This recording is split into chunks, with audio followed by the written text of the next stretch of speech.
Welcome to the panel discussion, Identity and Access Management, a top priority for states in 2019, sponsored by HID Global on Federal News Radio, part of the Federal News Network.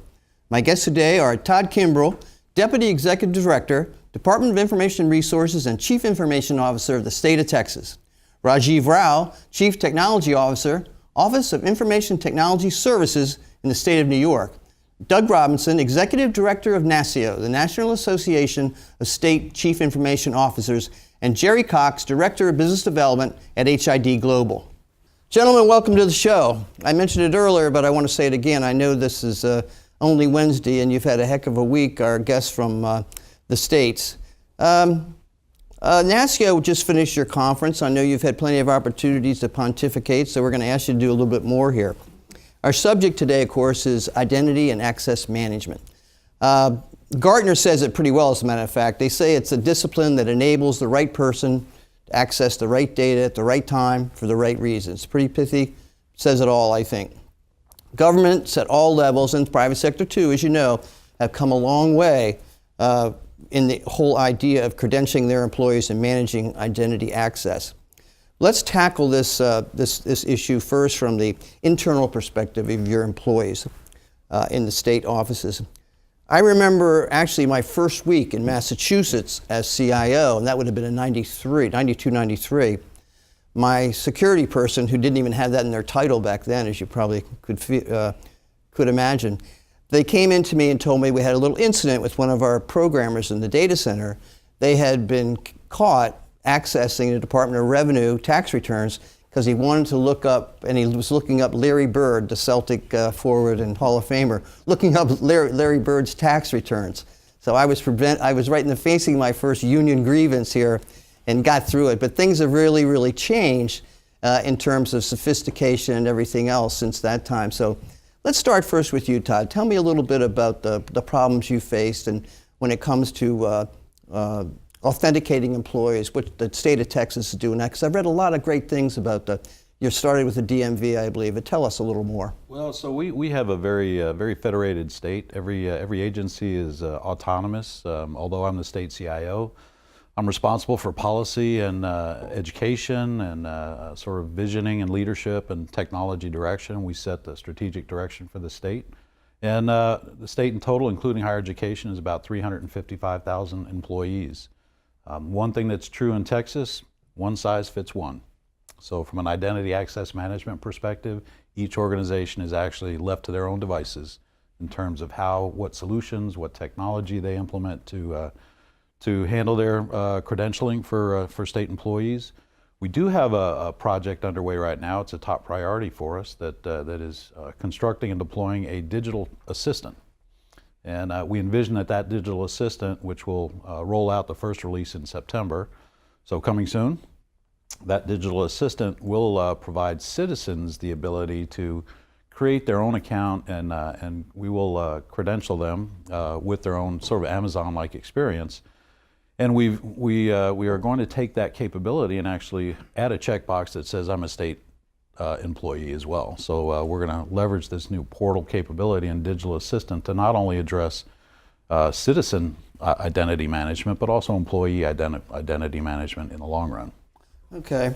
You know, I maybe should have started with Doug, because Doug, I noticed that the NASIO organization waded pretty deep into this issue about 7 or 8 years ago with that SciCam report you did. I'll leave it up to you to explain the acronym for us, but tell us about the experience NASIO has had weighing in on this subject. Thanks, John. It was really an outgrowth of our work in enterprise architecture, recognizing that we had recommended that states move ICAM, identity, credentialing and access management, into a domain in their architecture for the enterprise level. And we were following the federal ICAM work and recognized that we probably needed to put out at least some roadmap, and it wasn't, obviously, it was not highly prescriptive, but more of a roadmap for states to embark upon a group of kind of SciCam work. We had input from a number of states, had a working group, and so for a year we worked on putting that together. It's clearly aged, and we need to update it. We've been having those conversations, and even most recently with our folks at GSA, but that at least provided some framework. we were promoting really, a federated model within the states, but with common standards and common attributes. Perhaps recognizing, as Todd said, Todd's frame is one state, mine is, if you've seen one state, you've seen one state. And so we have to recognize that they're all in different governance models. Some are going to go for a highly centralized and enterprise identity and access management solution. Others are going to end up with agency by agency. But ultimately, I think we need to look towards a federated architecture for interoperability. So that was kind of our thrust, was that.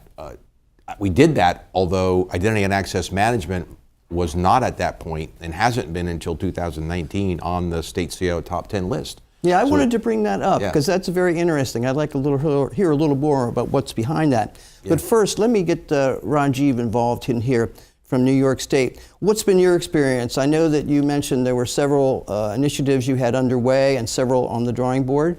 Yes, thank you, John. So the governor's vision was for IT to be consolidated. It was transformational, horizontal, and needed to be made secure. So we started this process of consolidating core services, and we brought all of our agencies, about 46 of them, into a single data center and started to identify core services that would be standardized on. One of them being identity. So we have about 160,000 state employees in 63 disparate 8 Active Directory forests. We have now finished consolidating all of that into a single identity store with a single policy that's governed from the top down.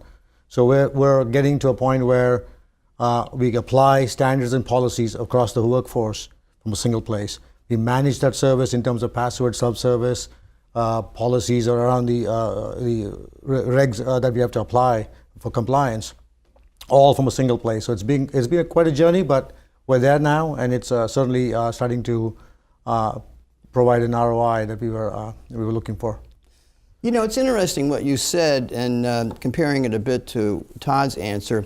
It seems to me, and I'm putting on my CIO control hat here, but when you said you wanted all individual departments to do their own thing, kind of that, is that in a contradiction to what Rajiv is doing in terms of an enterprise approach? It absolutely is. It is about the opposite end of the spectrum. But again, I'll go back to the federated nature of state government in Texas. Okay. The Republic of Texas, and exactly, exactly right. Yeah. And two things are true in Texas. One, state workers hate what they're doing, and they want to change it. And then two is they're very, very adverse to change. Mm-hmm. So it's a conundrum. Yeah. How to get a centralized approach like Rajiv has done in New York is one that we just do not think we would actually be successful with in Texas. Well, I think it was Upton Sinclair that once said that it's very difficult to get someone to change the way they do things when they're paid not to change. That is correct. That is absolutely correct. I live with that every day. I know. Yeah, and it's different states, different strokes. Jerry Cox, okay, from an industry perspective, what's HID Global see as the industry trends in terms of IAM? That's a pretty big question. Well, I saved it for you. All right, well, if I talk too long, just tell me to be quiet. Don't worry. Yeah, so identity and access management, that's been around forever. And I short story, I actually started a long time ago, before the internet, where people were dialing into modems for a multi-user computer, and I was selling stuff where that modem dialed them back at a predetermined phone number. So the whole idea was to make sure that the person that was accessing that computer really was who they say they were. And that was back in 1986. So things really haven't changed. Identity and access management, it's still about making sure that you know who the people are that are coming in, they have access to the right things, they're authorized to access only those things. And what's really changed is the platform, right? So ideas haven't changed, but the platform has changed. Now we have mobile phones. We have people wearing devices that are smart, maybe a wristwatch. Phones have more computing power than a computer did back in the 80s. So what's changed a lot is the platform. Ideas haven't changed. Mm-hmm. So technology has moved along with that. Mm-hmm. And HID is very much a part of that. Todd, yes. Yeah, I would like to add on to that. It really is not necessarily a technology discussion. It's really a policy discussion. Credentialing and identity access is all about the policy that supports a solid, strategy and approach like New York has done. Absolutely, and that's driven by business compliance requirements. Technically, right? I mean, the NIST standards that's driving an agency to do its business. For it to do its business, it needs to be in compliance, and for it to be in compliance, we need to put the policies in place to allow that to happen. And consolidation just enables that to go a little faster. When we talk about access and authentication, and we've been talking about your employees, is the interagency between employees of different departments, because obviously that was one of the big stumbling blocks for any kind of consolidation or coordination among agencies back in the day, is that an issue now? Is it different than you do for your own department? Well, I can tell you in Texas it is still continues to be an issue today. Again, going back to that autonomy, that sort of drives behavior. It's still an issue. Yeah. Rajiv? Yeah, so for us, it's going to be the next step, because right now that we have the consolidation, we're now in the process of identifying roles that are required, and then granting access to the role. So allow the agency to dictate who gets put in that role to have access. So it becomes a simple decentralization of that access control management, allow the business to have ownership of the data, and to work with granting access, rather than coming to a central office and somebody going through a workflow. We make it really quick and easy for the agency to be delegated that control. It's their data, it's their controls, it's their audit trail, and it's their answers to the auditors. So it's a lot simpler when you give that control back to them. Yeah. And that's common, John, across the states, is that level of internal tension between the agency, customers, and central IT in the CIO office. And I think seeing identity and access management in the top 10 list, gratifying to me, because I think it's now been recognized as one of those cross-cutting issues. But the reality is that I call it, for the years we've talked about it. As Jerry said, we've talked about this for many, many years, but we've kind of had this knowing-doing gap, right? You knew, aspirationally, the state CIOs knew that they needed to have enterprise identity and access management for a range of applications, single sign-on. They were looking particularly from a secure standpoint. But actually executing on that is extremely problematic. You have to have the policy framework, you have to have the governance, you have to have the juice behind being able to do that. And if you can't move in that direction, ideally you want to move to a federated, interoperable model where you say at least you have to comply with a foundational set of standards that you can pass these credentials across. But certainly every state has addressed these from within internally with their employees and contractors. Certainly have to look at the next phase of that, which is even more of an opportunity, but a challenge to extend it. And Jerry, I guess the whole issue of, this sounds pretty complicated stuff, but the whole issue now, mobility, adds one extra layer of complexity to it. How's that being addressed now by the industry?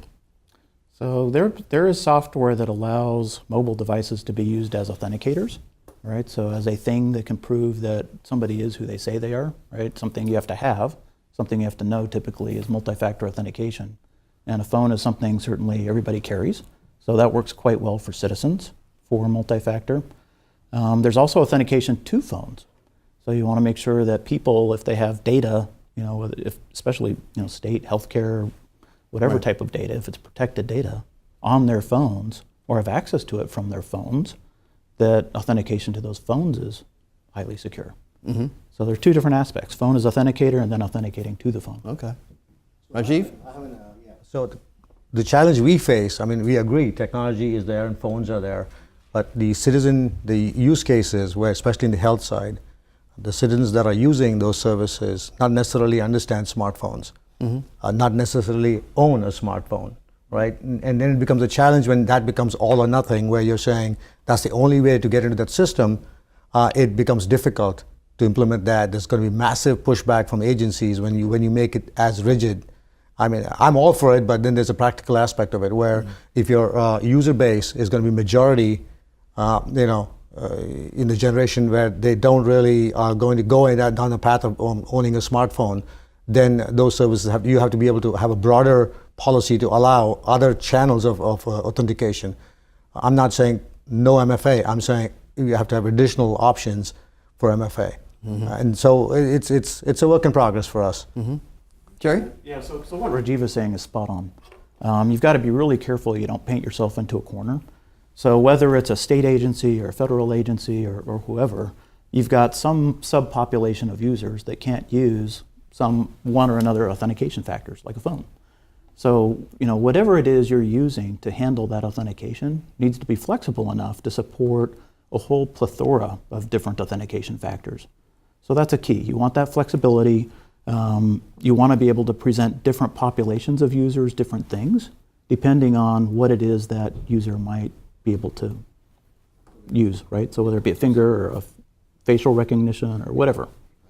Mm-hmm.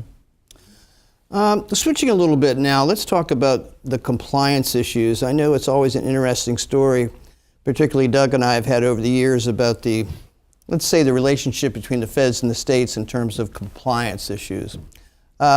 With this, there are a number of federal requirements, and do states have the same level of maturity? Are they following the federal government in terms of compliance rules and regulations for IAM? I can say that from a Texas perspective, we do adhere to NIST, National Institute of Standards and Technology, which largely the federal government follows as well. So in that sense, we're aligned, but we don't have any specific, capabilities that would more formally tie us to anything at the federal government.